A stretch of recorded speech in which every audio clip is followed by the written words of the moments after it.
Hi friends, இதுதான் எங்களோட இயற்கை கனவு தோட்டம். இது எங்களோட முறையாக வச்சு நாங்கள் இப்போது வச்சுருக்கோம். வச்சு இப்போ ஒரு 1 மந்த் இருக்கும். அதுக்குள்ளேயும் இவ்வளோ க்ரோத் கொடுத்துருக்கு. இதில் நிறைய காய்களும் காய்ச்சிருக்கு, பூக்களும் பூத்துருக்கு. இது எல்லாமே இயற்கை முறையில் நாங்கள் வளர்த்துட்ருக்கோம். இப்போ என்னென்ன செடி இருக்குது அப்படிங்கிறத நான் உங்களுக்கு காட்டுறேன். நீங்கள் பாருங்கள். இது வந்து வெண்டைக்காய் செடி. இது இந்த நாற்று எப்படின்னா, நான் வேலை பார்க்குற இடத்துல அப்படியே விதைகள் சேகரிக்கும் போது வந்து கிடந்த நாற்று அப்படியே கொண்டு வந்து நான் வச்சது. பாருங்கள் எவ்வளோ அழகாக வந்திருக்குன்னு. நான் விதைகள் போட்டு வைக்கல, இது நாற்றாக போட்டு நான் வச்சது. பாருங்கள், இது எல்லாமே அங்கேருந்து கொண்டு வந்த செடிகள் தான். ஏற்கனவே ஒரு அறுவடை நாங்கள் எடுத்துட்டோம். ஒரு 10 வெண்டைக்காய் கிட்ட நாங்கள் அறுவடை எடுத்துட்டோம். இன்னும் நிறையா பிஞ்சுகள் விட்டு பூக்கெல்லாம் பூத்துருக்கு. பாருங்கள் எவ்வளோ அழகாக பூத்துருக்குன்னு பாருங்கள். அப்புறம் இந்த தக்காளி செடி பார்த்தீங்கன்னா, இது அதுவாக முளைச்சி ஒரு இடத்துல எடுத்து வச்சுருந்தது. அதுக்கப்புறம் ஒரு டப்பாவில் தான் வச்சுருந்தோம்.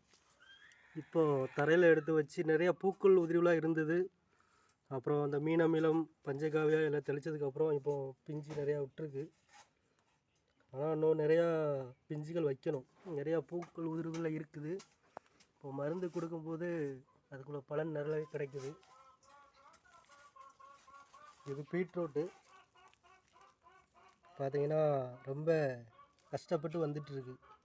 ஏற்கனவே எலி தொல்லை அதிகமாக இருக்கிறதுனால அது எலி பிடுங்கி போட்டுருச்சு. திரும்ப வச்சுருக்கேன். இது ஒரு ஹைப்ரிட் கொய்யா மரம். ஆனால் பூக்கள் விடலை, என்ன பிரச்சனை தெரியல. மருந்து கொடுக்குறோன்னு நினைக்கிறேன். இது பார்த்தீங்கன்னா பட்டர் பீன்ஸ் செடி. இது ஆன்லைனில் தான் விதை வாங்கி வச்சுருந்தேன். இது உள்ளி. இது வீட்டில் இருந்தது, வேஸ்ட்டு போட்டதில் முளைச்சி வந்தது. இது பீட்ரூட்டு. அப்புறம் கீரைகள்லாம் வச்சுருக்கோம். சிவப்பு தண்டு கீரை, பாலாக்கீரை, இதெல்லாம் ஓரளவுக்கு நல்லா வந்திருக்கு. நல்லா க்ரோத் இருக்குது. இன்னும் ஒரு 4 days போனால் அறுவடை பண்ணிடலாம்னு நினைக்கிறேன். இது ஒரு வகையான பீன்ஸு, கொடி பீன்ஸு, கொடி வகையை சேர்ந்தது. இது வந்து கேரளாவிலேருந்து கொண்டு வந்த விதைகள். அதுவும் வந்திருக்கு. ஆனால் இருக்கிறதுலே ரொம்ப கஷ்டப்பட்டு வர்றது கத்திரிக்காய் மட்டும்தான். அதை தான் எப்படி காப்பாற்ற போகிறோன்னு தெரியல. ஏன்னா பூக்கள் உதிர்வு இருக்குது, பூச்சித்தொல்லை அதிகமாக இருக்குது. என்ன தான் மருந்து கொடுத்தாலும் பூச்சித்தொல்லை அதிகமாகவே இருக்குது. ஸோ அதில் மட்டும் கொஞ்சம் பிரச்சனைகள் இருக்குது. அதை எப்படியாவது சரி செஞ்சு அறுவடை எடுக்கணும். அப்புறம் பார்த்திங்கன்னா சீனரிக்காய். இதுவும் பார்த்திங்கன்னா ஒரு விவசாயிகிட்ட இருந்து தான் விதைகள் வாங்கிட்டு வந்து போட்டோம். நல்லபடியாக வந்திருக்கு, பிஞ்சு விட்டுருக்கு. ஸோ இன்னும் அறுவடை அதிலேருந்து எடுக்கலை, சீக்கிரம் எடுத்துருவோம். இது ஒரு கத்திரிக்காய், அப்புறம் தக்காளி, மிளகா. இது எல்லாமே ஒரு நர்சரியிலேருந்து வேண்டி வந்த நாற்றுகள் தான். ஹைப்ரிட் வகையை சேர்ந்தது தான். இருந்தாலும் இயற்கை முறையில் வளர்த்துருக்கோம். பூக்கள்லாம் நிறையா விட்டுருக்கு, பிஞ்சு விட்டுருக்கு. பெரிய மரம் மாதிரி வருது. இது பார்த்தீங்கன்னா கிட்டத்தட்ட ஒரு 3 அடி 4 அடி கிட்ட வந்துட்டு பெரிய நல்லா படர்ந்துருக்கு. இது இன்னும் எவ்வளோ பெருசாகும்னு நினைக்கிறேன். அப்புறம் வெண்டைக்காய். எறும்பு தொல்லை அதிகமாக இருக்குது, அதுக்கு ஏதாவது மருந்து கொடுக்கணும். அப்புறம் மிளகாய் செடியில் பார்த்திங்கன்னா எல்லாத்துக்கும் வழக்கமாக வர்றது தான் இலைச்சுருட்டல் நோய். அதையும் காப்பாற்றி கொண்டு வந்திருக்கோம். இதில் பார்த்திங்கன்னா 2-3 செடி மட்டும் நல்லா ஃப்ரெஷ்ஷாக இருக்குது. எப்படின்னு தெரியல. அதுலேயே லேசாக பிஞ்சுகள்லாம் விட்டுருக்கு, பூக்கள் பூத்துருக்கு. தெரியும், பார்த்தா தெரியும். அடுத்த முறை இதில் நிறைய கற்றுக்கிட்டோம். அடுத்த முறை வைக்கும்போது எல்லாம் மொத்தமாக வைக்கக்கூடாது அப்படிங்கிறதுல இதில் நிறையா தெரிஞ்சுக்கிட்டோம். அதனால் அடுத்த டே இந்த தப்பெல்லாம் பண்ண மாட்டேன்னு நினைக்கிறேன். இது ஒரு மர வகையை சார்ந்தது. இது வந்து பார்த்திங்கன்னா வாட்டர் ஆப்பிள் மரம். அப்புறம் இதெல்லாம் ஒரு சீன ஒரு விதையை ஒரு விவசாயிகிட்டேருந்து வாங்கிட்டு வந்து விதையாக போட்டது. நல்லாவே வந்திருக்கு. இது பார்த்திங்கன்னா நார்த்தங்காய். இது வந்து இலை சுட்டல் நோய் இருந்ததுனால கட் பண்ணி விட்டு இப்போ தான் தளிர்கள் வருது. பப்பாளி மரம் பூக்கள் பூத்துருக்கு. இது மலை நெல்லிக்காய். பூக்கள் இன்னும் பூக்கலை, வச்சு 2 வருஷம் ஆகுது. ஆனால் இன்னும் காய்கள் பூக்கள் எதுவுமே வரல. சீத்தாமரம். இது ஒரு மருதாணி வகையை சார்ந்தது. சிறிய இலைகள் தான் இருக்கும், ஆனால் நல்லா கையில் வச்சிங்கன்னா நல்லா நன்றாக பிடிக்கும். பார்த்தீங்கன்னா எப்படி இருக்குன்னு பாருங்கள். அப்புறம் சீத்தாமரம். காய்கள் எல்லாமே நல்லாவே வந்திருக்கு. இதுக்கு முன்னாடி பூக்கள் உதிர்வுலாம் அதிகமாக இருந்தது, ஆனால் காய்கள்லாம் சின்னதாக இருக்கும். பழங்கள்லாம் இப்போ மீனமிலம் பஞ்சகாவியா கொடுத்ததுக்கப்புறம் நல்லாவே வந்திருக்கு. இது பார்த்திங்கன்னா சிறுகிழங்கு. இது ஒரு விவசாயிட்ட இருந்து தான் வாங்கிட்டு நாற்றுகள் வச்சது. நல்லா குரோத் வந்திருக்கு. இது எப்படியும் ஒரு மாதத்தில் அறுவடை பண்ணிடலான்னு நினைக்கிறேன். அப்புறம் சேமங்கிழங்கு. இது வீட்டில் மிஞ்சி நம்ம காய்கறியில் மிஞ்சி போன வச்சதுலேருந்து வந்தது. நல்லாவே வந்திருக்கு. அப்புறம் கீரைகள். இது கீரை மணத்தக்காளி கீரை. வயிற்றில் உள்ள புண்ணுகளை ஆற்றக்கூடிய ஆற்றல் கொண்டது. நல்லாயிருக்கும் சாப்பிட்றதுக்கும். ஏற்கனவே 2-3 அறுவடை எடுத்துட்டோம். இப்போது இன்றைக்கும் அறுவடை எடுக்கணும். அந்த வீடியோ உங்களுக்கு பதிவு செய்கிறேன். அப்புறம் பார்த்திங்கன்னா பப்பாளி. இது நாங்கள் சாப்பிட்டு போட்ட விதைகளிலிருந்து வந்த மரங்கள் எல்லாமே. ஏகப்பட்ட நிறைய நாற்றுகள் வந்திருந்தது. அதில் நாங்கள் தூர பிடுங்கி போடுறதுக்கு மனம் இல்லாமல் நிறைய நாற்றுகள் வச்சோம். ஆனால் இப்போ அது நல்ல பலன் கொடுத்துருக்கு. காய்கள்லாம் நல்லா திரைச்சியாக வந்திருக்கு. பார்த்தாலே தெரியும். ஆனால் அதுக்கு காரணம் நல்ல இயற்கையான முறைகளில் மருந்து எல்லாமே போட்டதுனால நல்லாவே வந்திருக்கு. கறிவேப்பிலை. இது வந்து பொன்னாங்கண்ணி கீரை. இது நாங்கள் சாப்பிட்டு அதனோட வேஸ்ட்டை போட்டதுலேருந்து வந்தது தான்.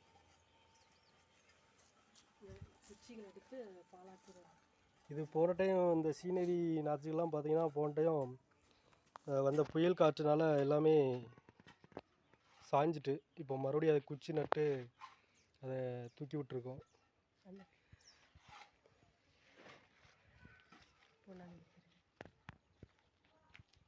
இது எல்லாமே மிளகாய் நாற்றுகள். எங்கள் வீட்டில் விதை போட்டு வச்ச மிளகாய் நாற்றுகள். ஆனால் மிளகாய் நாற்றில் நிறையா இலை சுருட்டல் நோய் இருக்குது. அதுக்கு உண்டான மருந்தை வந்து கொடுத்துட்ருக்கோம். இருந்தாலும் இது பிச்சிப்பூ நாற்று இப்போ தான் நல்லா துளிர் விட்டு வந்துட்டுருக்கு. இது எல்லாமே பொன்னாங்கண்ணி கீரையோட இது தான். வீட்டில் யூஸ் பண்ணிவிட்டு அதோட குச்சிகளை வச்சு வந்த செடிகள் இதெல்லாமே. இது வந்து சுரக்காய். இப்போ தான் முதலையாக பிஞ்சு விட்டு வந்திருக்கு. எப்படியும் இன்னும் ஒரு 2-3 நாள் அறுவடை பண்ணிடலான்னு நினைக்கிறேன். எல்லாமே ஓரளவுக்கு செடிகள் எல்லாமே நல்லாவே க்ரோத் ஆகி வந்திருக்கு. நாங்கள் எதிர்பார்க்கல, நல்லாவே வந்திருக்கு. இது பார்த்திங்கன்னா புடலங்காய் கொடி. இப்போ தான் மேல் நோக்கி போயிட்டுருக்கு. இது ஒரு கடையிலேருந்து வேண்டி வந்த முற்றின அவரைக்காயை போட்டு வந்த நாற்றுகள். இதெல்லாம் பார்த்திங்கன்னா சின்ன சின்ன நாற்றாக இருக்கிறது. பார்த்திங்கன்னா கேரட்டு. அது கொஞ்சம் பெருசானோடனே அதை மாற்றி பாட்டிகளில் வைக்கணும். இது சுரக்காய். என்ன வகையை சேர்ந்ததுன்னு தெரியல, ஆனால் மேபி இதுவும் புடலங்காய் பீக்கங்காய் வகையை சேர்ந்ததாக இருக்குன்னு நினைக்கிறேன். நான் அது பிஞ்சு விட்டவங்க உங்களுக்கு அப்டேட் பண்ணுறேன். அப்புறம் பார்த்திங்கன்னா பாவக்காய். இது ரொம்ப நிறைய ஆண் பூக்கள் பூத்து உதிர்ந்துட்டே இருந்தது. அப்புறம் பெண் பூக்கள் வந்தும் காய்கள் பிடிக்கவே இல்லை. ஆனால் அதுக்கப்புறம் மீன் அமிலம் இலை சுருட்டல் நோயும் ரொம்ப அதிகமாக இருந்ததுனால இது வேஸ்ட்டாக போயிடுமோன்னு நினச்சோம். ஆனால் தொடர்ச்சியாக மீன் அமிலம் பஞ்சகாவியா உரங்கள் தொடர்ச்சியாக கொடுக்கும்போது அதனுடைய காய்கள்லாம் நல்லா திருச்சியாக வந்திருக்கு. ஏற்கனவே ஒரு அறுவடை எடுத்துட்டோம். இப்போ பார்த்திங்கன்னா நிறைய காய்கள் போட்டிருக்கு. பார்த்தாலே தெரியும். நல்ல காய்கள்லாம் பெருசாக வந்திருக்கு. பிஞ்சுகள்லாம் நிறையா விட்டுருக்கு. பெண் பூக்கள் அதிகமாக இருக்குது. காய் பார்த்தீங்கன்னா தெரியும்.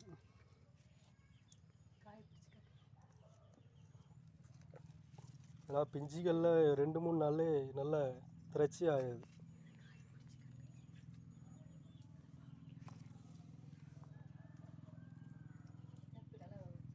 பாருங்கள், அதில் உரம் கொடுத்ததுக்கப்புறம் காய்கள்லாம் பார்த்தீங்கன்னா நல்லா பச்சை பசேன்னு ஃப்ரெஷ்ஷாக நல்லா திரட்சியாக வந்திருக்கு. காய்கள்லாம் நிறைய காய்கள் போட்டிருக்கு. இப்போ எப்படியும் வீட்டுக்கு தேவையான ஒரு பொரியலுக்கு தேவையான 10 காய்களை இப்போதைக்கு அறுவடை பண்ணலாம். அந்த அளவுக்கு கிடக்குது. அதுபோக நிறைய பிஞ்சுகளும் நிறைய இருக்குது. ஆண் பூக்கள் தான் அதிகமாக பூக்குது. 100 பூக்களில் ஒரு 20 பூக்கள் தான் பெண் பூக்களாக இருக்குது. இது பார்த்தீங்கன்னா மாதுளை மரம்.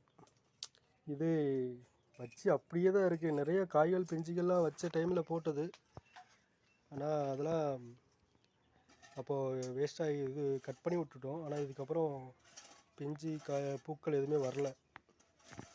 இது பார்த்தீங்கன்னா இது ஒரு ரோஸ் செடி. இது மருதாணி. இது பூசணி கொடி. இது கொடி நல்லா நீளமாக வந்துருச்சு. ஆனால் இன்னும் ஒரு பூக்கள் கூட வைக்கலை. ஒரு வேளை வெயில் வைக்கணுமா இல்லை நடலில் வச்சதுனால வைக்கல, இது ஒரு செட்டுக்கு கீழே இருக்கிறதுனால வரலையா அப்படிங்கிறவங்களுக்கு தெரியல. இது சுரைக்காயோட பந்தல், ஒரு மினி பந்தல் நாங்களாக போட்டது. பந்தல் காய்கறிகள் தான் எங்கள் வீட்டில் நிறையா வருதுன்னு நினைக்கிறேன். மற்ற செடி வகைகள் அவ்வளோவா வர்றது ரொம்ப கஷ்டப்படுது. ஆனால் கொடி வகைகள் வந்து அதிகமாக ஈஸியாக வந்துடுது. கொடி வகைகள் பார்த்திங்கன்னா நிறையா பிஞ்சுகள் போட்டிருக்கு, பூக்கள் பூத்துருக்கு. இது ஒரு பந்தல். இதில் வந்து பார்த்திங்கன்னா பூசணிக்காய், வெண்பூசணி, அப்புறம் சுரைக்காய், அந்த 2 கொடியும் வச்சுருக்கோம். இதுலேயுமே நிறைய காய்கள் பார்த்திங்கன்னா நிறையா போட்டிருக்கு. இதுலேயுமே நிறைய பிஞ்சு காய் உதிர்வு எல்லாமே இருந்தது. அப்புறம் எங்களுக்கு தெரியல இதை வந்து நம்ம வந்து மேனுவலாக பாலிஷிங் பண்ணணும் அப்படிங்கிறதுல. அப்புறம் ஒரு யூடியூப்பில் பார்க்கும்போது தான் அதை மேனுவலாக பாலிஷிங் பண்ணணும் அப்படிங்கிறது சொன்னாங்க. அப்புறம் பண்ணி விடும்போது நிறையா காய்கள்லாம் காய்ச்சுது. பார்த்திங்கன்னா பூச்சித்தொல்லை அதிகமாக இருக்குது பாருங்கள். இந்த புழுப்பு அதிகமாக இருக்கிறதுனால காய்கள்லாம் சின்ன சின்ன காய்கள்லே இதாகிடுது. ஸோ அது ஒரு பிரச்சனை, பெரிய பிரச்சனையாக இருக்குது. இன்றைக்கி தான் 3G கரைசல் வந்து தெளிக்கலான்னு இருக்கிறோம். தெளித்தா அதுக்கு ஒரு ரிசல்ட் கிடைக்கும்னு நினைக்கிறேன்.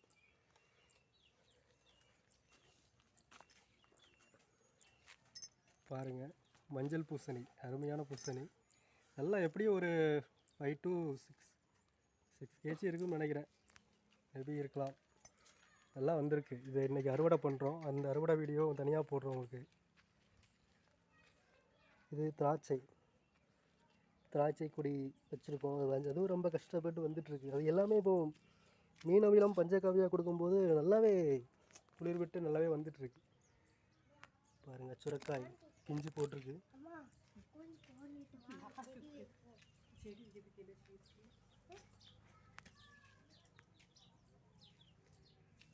இது ஒரு மினி பந்தல் நாங்களாக போட்டு வச்சோம்.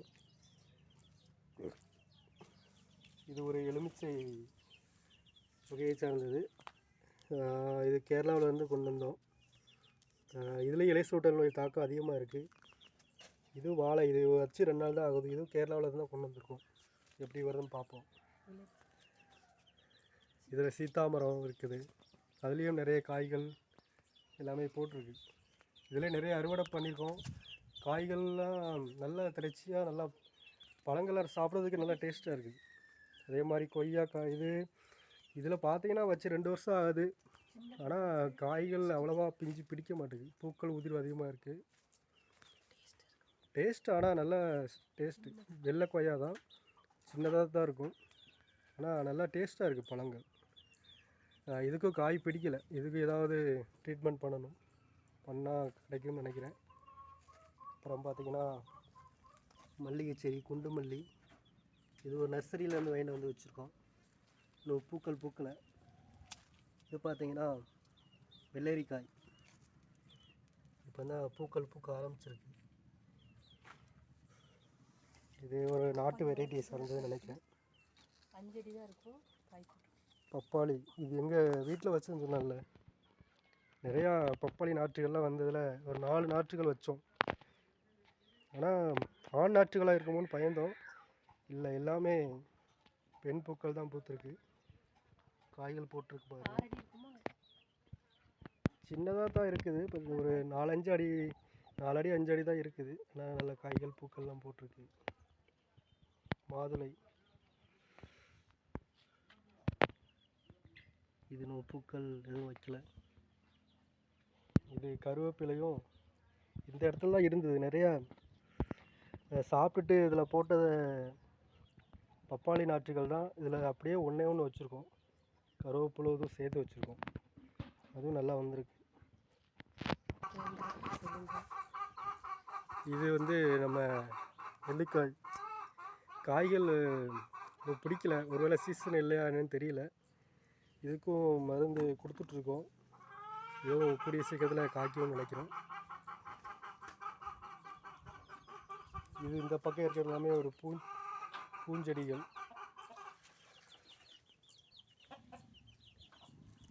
இது செம்பருத்தி, நாட்டு வெரைட்டியை சேர்ந்தது. அடுக்கு செம்பருத்தி இல்லை, ஓரிதழ் செம்பருத்தி தான். நல்லாவே வந்திருக்கு பச்சை பசல்னு. அப்புறம் ரோஜா செடி. எங்கள் வீட்டில் கோழி வளர்க்குறதுனால அது மொட்டுக்கள்லாம் கொத்துது அப்படிங்கிறதுக்காக நாங்கள் இந்த மாதிரி வலைய வச்சு பாதுகாப்பாக வச்சுருக்கோம். நிறைய மொட்டுக்கள் பூக்கள்லாம் நிறையா பூக்கள்லாம் வந்துருச்சு. நாங்கள் எடுத்துட்டோம். இதுவும் ஒரு வகையான ரோஜா செடி தான். ஆனால் இதில் அது அந்த அளவுக்கு பூக்கள்லாம் வைக்கலை. மொட்டுக்கள் இன்னும் வரலை. அதுக்கும் மருந்து கொடுக்கணும். இது ஒரு நாட்டு வெரைட்டி ரோஜா, கொடி ரோஸ். நல்ல பூக்கள்லாம் நல்லா பெருசாக வருது. இதுலேயும் மொட்டுக்கள்லாம் வைக்கலை. நல்லா பூக்கும் நினைக்கிறேன். இதெல்லாம் ஆன்லைனில் ஆர்டர் பண்ணி வச்ச சின்ன சின்ன இட்லி பூச்செடின்னு சொல்லுவாங்களே, அது ஒவ்வொரு வெரைட்டி, ஒவ்வொரு கலர்ஸ் எல்லாமே. அதோட பூக்கள் பூக்கலை. அதுவும் ரொம்ப கஷ்டப்பட்டு தான் மேலே வந்துட்டுருக்கு. ஏன்னா கோழிகள், வான்கோழி அதெல்லாம் பார்த்திங்கன்னா மிதித்து அதை சமட்டிடும். இருந்தாலும் முட்டி மோதி எழுந்துச்சி வந்துட்டுருக்கு. நல்லாவே இருக்குது. Okay friends, hi. அடுத்த வீடியோவில் பார்ப்போம்.